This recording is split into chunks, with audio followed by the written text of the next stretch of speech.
जी, break से आगे हम वापस आपको कहेंगे एक बार फिर से खुशामदीद एंड सुबह बख़ैर और बात करेंगे कि एक वक़्त था जब कोई शिकायत करता था कि उनके घुटनों में दर्द है या जोड़ों में दर्द है और अगर बड़ी उम्र होती थी तो कहा जाता था कि उम्र का तकाज़ा है। मगर कभी कोई छोटी उम्र का इस तरह से ज़िक्र करता था कि भई मेरे जोड़ों में दर्द हो रहा है, घुटनों में हो रहा है दर्द या कमर में, तो कहा जाता था कि शायद तुम्हारा वज़न बढ़ा हुआ है, इसको कम करने की कोशिश करो। लेकिन आज हकीकत ये है कि मसला सिर्फ़ बड़ी उम्र के अफ़राद यानी बुज़ुर्गों तक महदूद नहीं है, बल्कि नौजवानों में बहुत ज़्यादा बढ़ता जा रहा है। कभी शिकायत होती है कि घुटनों में दर्द हो रहा है, कभी कहा जाता है कि आपके शोल्डर पेन हो रही है, कभी बैक एक हो रही है। लेकिन असल इसकी रीज़न क्या है? क्या ये लाइफ़स्टाइल है हमारा कि हम जब काम कर रहे होते हैं लैपटॉप के सामने, सिस्टम के सामने बैठ के, या फिर मोबाइल का बेजा इस्तेमाल करना और हर वक़्त जो है आप झुके रहते हैं उसके लिए जब इस्तेमाल कर रहे होते हैं मोबाइल या कोई भी गैजेट्स। तो सवाल यही है, क्या ये दर्द जो है ये काबिल इलाज है? और ख़ास तौर से ये जो दर्द जब होता है और नौजवान कोशिश करते हैं कि कोई भी पेन किलर ले लें, तो क्या सिर्फ़ ये दर्द का हल पेन किलर की वो जो टैबलेट्स हैं, वो ही हैं या कोई और इलाज भी किया जा सकता है? क्या एक्सरसाइज़ की जा सकती है इसके लिए या फिर ये और किसी तरीके से भी दर्द मुकम्मल तौर पे ठीक किया जा सकता है? इस बारे में बात करेंगे। हमारे साथ जो गेस्ट मौजूद हैं उनसे। हमारे साथ इस वक़्त मौजूद है प्रोफ़ेसर डॉक्टर शहज़ाद करीम भट्टी साहब, इनसे मिलते हैं और बात करते हैं। अस्सलाम वालेकुम प्रोफ़ेसर साहब, कैसे हैं आप? ठीक हैं? सुबह ख़ैर। बस अपने इंट्रोडक्शन में सारा कुछ तो इतने ज़बरदस्त तरीके से एक्सप्लेन कर दिया कि हमारे पास जितने भी मैं बेसिकली पेन फिजिशियन हूँ, पेन स्पेशलिस्ट हूँ। जी, हमारे पास जितने लोग पेन्स के साथ आते हैं, ख़ास तौर पे जोड़ों की दर्दों के साथ और मुख्तलिफ मसल पेन्स के साथ, उनमें मेन रीज़न जो है वो आपने खुद बड़े अच्छे तरीके से बता दी, वो यही है। हम अपने तमाम लोगों से ये पूछते हैं कि जनाब आप ये बताएँ कि आपके खाने और सोने का कोई टाइम फ़िक्स है जी। या आपकी कोई रेगुलर एक्सरसाइज़ है? तो 95% का जवाब नो में होता है। तो यानी अगर अब हम हमारे लाइफ़स्टाइल ही ऐसा है कि जब हुँ। हम खाते और सोते टाइम पे नहीं है, रेगुलर ही एक्सरसाइज़ नहीं करते, तो तमाम मसल्स और तमाम बोन्स, तमाम के तमाम जो हमारे जॉइंट्स हैं, उनमें स्ट्रेंथ ही नहीं आती। जी। जब स्ट्रेंथ नहीं होगी तो फिर उसमें दर्द नहीं होनी है। एग्ज़ैक्टली। तो प्रोफ़ेसर साहब ये बताइए, कब ये जोड़ों का दर्द या आपका शोल्डर पेन, ये तमाम इस किस्म की जो पेन है, खतरे की अलामत समझा जाता है? अलार्मिंग होता है हमारे लिए? देखिए, जब आपसे डेली रूटीन के काम ना होने लगे, सीढ़ियाँ चढ़ने यंग बंदा है, सीढ़ियाँ नहीं चढ़ी जा रही, हुँ। बैठ के उठने में प्रॉब्लम हो रही है, नमाज़ नहीं पढ़ी जा रही, वॉशरूम जाने में इश्यूज़ हो रहे हैं। इसका मतलब this is not the age. इसका मतलब है कोई ना कोई ऐसा मसला है जिसको हल होना चाहिए। और ख़ास तौर पे वो लोग जो ज़्यादातर आजकल आईटी से मुतल्लिक़ हैं, ज़्यादा देर जी। बैठ के काम करते हैं या लेट के अपनी लैपटॉप्स और फ़ोन्स इस्तेमाल करते रहते हैं। तो उनमें बेशुमार लोग हमारे पास आते हैं जो नेक पेन के साथ, शोल्डर पेन के साथ, और हम इसको कहते हैं फाइब्रोमाइल्जियाज़। जी। जैसे ख़वातीन में बहुत ज़्यादा दर्द है जो गर्दन से नीचे और दोनों कंधों के दरमियान बड़ी शदीद पेन्स होती हैं।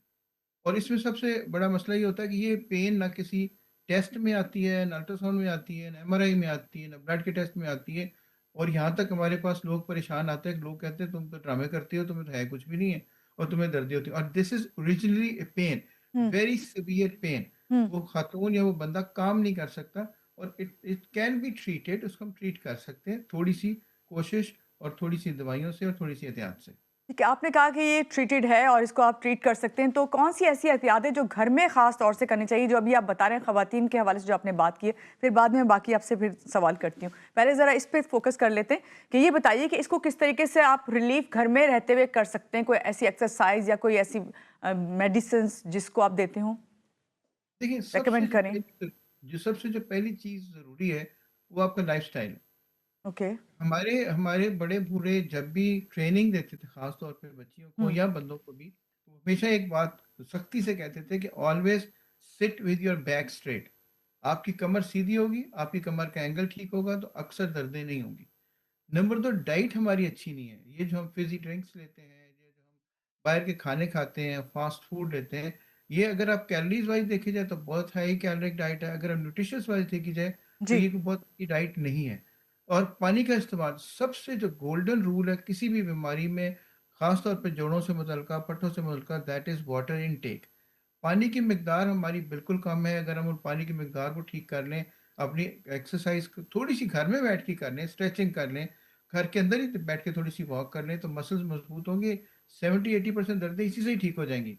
इसके अलावा जी। घर में अगर थोड़ी-सी जो घर के अंदर दवाइयाँ मौजूद हैं, कुछ जो हम मुख्तलिफ नामों से आती हैं, वो ले सकते हैं। फिर हम उनको कहते हैं कि आप हॉट और कोल्ड मसाज कर सकते हैं।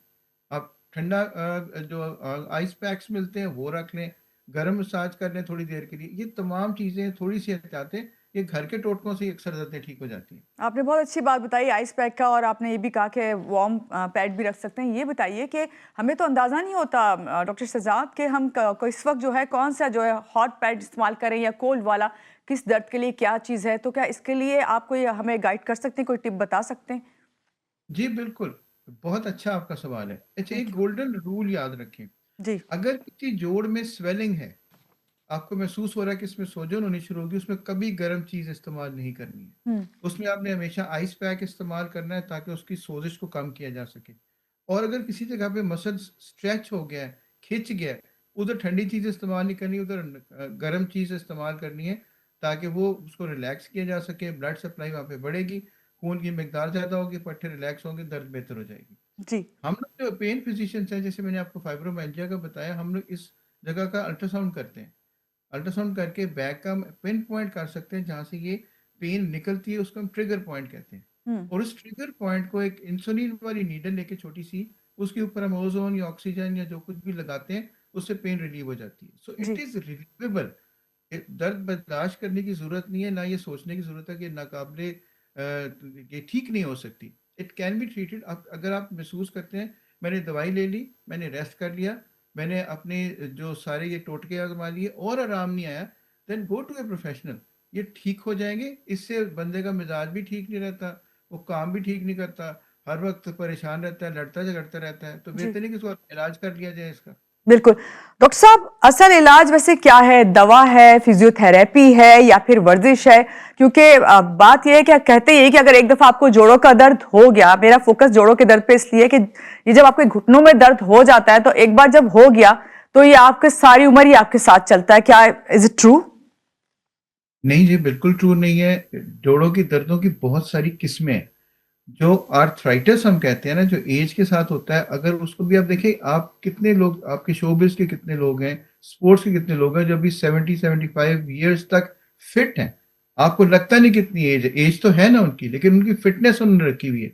सो ये फिटनेस जो है, ये अगर जोड़ों के दर्द में सपोज़ हो भी जाती है, तो अगर फिटनेस आ जाती है, वेट रिडक्शन हो जाती है, स्ट्रेचिंग, एक्सरसाइज़, वो आपकी लाइफ़स्टाइल जी। चेंज, वो आपके पानी की इनटेक चेंज, थोड़ी-सी आप अपनी एहतियात कर लें, अपने खाने में एहतियात करें, ये बहुत सी चीज़ें रिवर्सिबल हैं। जी। और अब नई चीज़ें आ गई हैं, जैसे हम कहते हैं रीजेनरेटिव मेडिसिन। हम ऐसे इंजेक्शंस लगाते हैं, वो एक्सोसोम्स हैं, वो स्टेम सेल्स हैं, जिससे जो ख़ास तौर पे जैसे घुटने का दर्द है, जी। जिसमें कार्टिलेज खत्म हो जाती है, दैट कैन बी रीजेनरेटेड। वो बहुत सारे लोगों को जिनको ऑपरेशन कहा गया था, बाज़ औक़ात उनको ऑपरेशन की ज़रूरत नहीं पड़ती है। सो ये ट्रीटेबल है एक हद तक। और हुँ। उसके बाद ऑब्वियसली जब चीज़ एक बियॉन्ड लिमिट हो जाए, वो ट्रीटेबल नहीं रहती। लेकिन आपके सवाल का जवाब ये है कि अगर दर्द शुरू हो जाए, तो ये काबिल इलाज है, इसकी वापसी भी हो सकती है। ठीक है, ये तो बहुत अच्छी आपने बात बताई। डॉक्टर साहब, एक चीज़ और पूछनी है आपसे कि जो नौजवान हैं, ख़ास तौर से हमारे बाइकर्स जो हैं, वो बाइक जब चलाते हैं, और ज़ाहिर बात है हमारा कम्यूट सिस्टम ही ऐसा है जिसमें हमारे जो इंफ्रास्ट्रक्चर, आप ख़ास तौर से कराची का देखें, जिसमें आप बाइक जब चला रहे होते हैं तो रोड जो जिस तरह के हैं, तो उसकी वजह से उनकी रीढ़ की हड्डी में, ख़ास तौर से कमर में दर्द उन्हें महसूस होता है, उसमें गैप भी आ जाता है।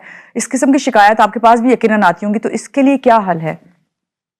अच्छा, ये सिर्फ बाइकर्स ही नहीं, वो लोग जो ज़्यादा देर बैठे रहते हैं, वो लोग जो ज़्यादा देर ड्राइव करते रहते हैं, वो हुँ। लोग जिनकी लंबी फ्लाइट्स होती हैं, वो लोग जो जो ज़रा सा एंगल ठीक करके नहीं बैठते, उन सबको ये प्रॉब्लम है। अच्छा, उसमें होता ये है कि जो हम गैप से आमतौर पे मुराद ये लेते हैं कि डिस्क स्लिप कर जाती है, हुँ। उसको सियाटिका कहते हैं। जी। और वो सियाटिका जो है वो ट्रीटेबल आमतौर पे समझा जाता है कि ये ट्रीटेबल नहीं है। ये बिल्कुल ट्रीटेबल है। हम इनका एमआरआई कराते हैं, हम एग्ज़ैक्टली पिन पॉइंट कर सकते हैं कि कौन-सी डिस्क जो है वो अपनी जगह से हिली हुई है। उस डिस्क को हम एग्ज़ैक्टली ट्रीट कर सकते हैं, उस डिस्क का बगैर सर्जरी के, बगैर बेहोश किए। उसके मुख्तलिफ प्रोसीजर्स हैं, जिसमें हम इसमें ओज़ोन थेरेपी करते हैं और प्रोसीजर्स करते हैं। तमाम का तमाम टाइम 10 मिनट से ज़्यादा का नहीं होता। कोई बेहोश नहीं करते, सुन्न नहीं करते, टाँका नहीं लगाते, काटते जी। नहीं। आधे घंटे बाद आप घर, even you can drive back home. एक से ज़्यादा सेशंस हो सकते हैं, लेकिन तमाम बाइकर्स, वो लोग जो ड्राइव करते हैं, लंबी फ्लाइट्स लेते हैं, या जिनको किसी वजह से बैकएक है, सियाटिका है, वो ट्रीटेबल है। जी। सिर्फ किसी कंसर्न्ड प्रॉपर बंदे के पास जाएँ, अपना इलाज कराएँ और अपनी ज़िंदगी बेहतर हो जाएगी आपकी।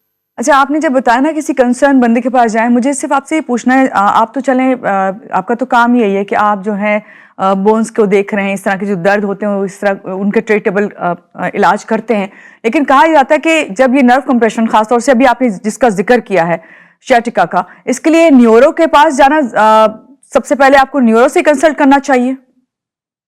जी, न्यूरो के पास जा सकते हैं, ऑर्थोपेडिक सर्जन्स के पास जा सकते हैं, इसके अलावा न्यूरोलॉजिस्ट के पास जा सकते हैं, फिजियोथेरेपिस्ट के पास जा सकते हैं।